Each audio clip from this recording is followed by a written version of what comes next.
So na nag-comments dire sa ato ang YouTube mga idol. Ingon niya mga idol oh.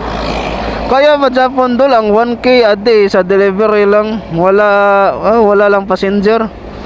So kung ika-istorya ni mo ano idol no, kung delivery lang imuhang saligan dol mura og apike jud kay ka maga 1K sa kadlaw kay daghang man yung booking po dol nga mga passenger nya. Sayang pud kaayo no kung ang passenger nga naa sa imong dool di nimo kuhaon kung mag-focus lang ka sa delivery. Mura og apike jud kaayo ng 1K dol. Ay layati na pa ko booking nakuha. Cancel na ni padong uli na ni mga idol.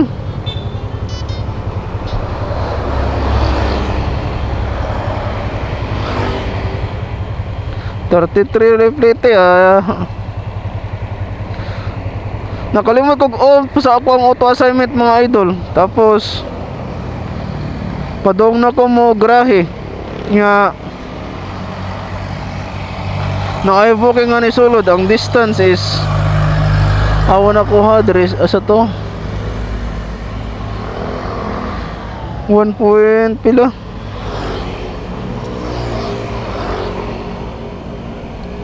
sus Ginoo.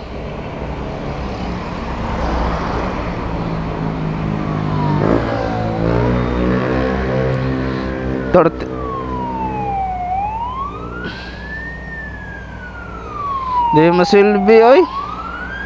Cancel na ta ni mga idol kay pauli na ta.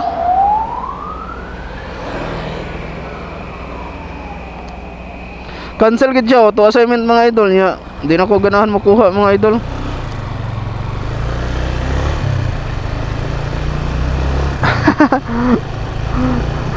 Ugma kaano sa nato ang rating sa papahon mga idol kaya to ang gi-cancel. Cancel bahala na dihay. So kita dito mahadlok cancel mo dahil ay kamay magkahadlok pa cancel ang mga auto assignment bisan og violation na siya. Kay muwara mas gapon na siya after 1 month mga idol. So mura to mga idol na kung gingon sa inyo ano nga mura maglisod ka dol kung mag-focus lang ka sa delivery kay daghan yung booking sa diri sa kuan passenger diri sa Maxim mo na nga ako ang ika-istorya sa imo ha. Lisod kayo ng ano ng 1K everyday kung delivery lang dol. So ako ang message sa imo ano pagdala lang kitong extra nga helmet kay sayang kay ang passenger nga naa sa imong dool tapos dili nimo i-request bitaw. So ana lang no sa mga bagong rider. So amping mo permi mga idol kay daghang scammer dire sa Maxim mga idol din ka ayaw lang sa magkalimot no nga kana gani mga pabayad sa online mga idol like ano mga 7-Eleven kanang may mga passenger bitaw nga maghatag barcode sa inyo kay pabayaran dito sa 7-Eleven. So ay mo kumpiyansa ng mga idol kay 100% scam na siya ha. So ano lang no. So salamat og amping sa biyahe mga idol kay padaw na ko grahe. Alright, bye bye.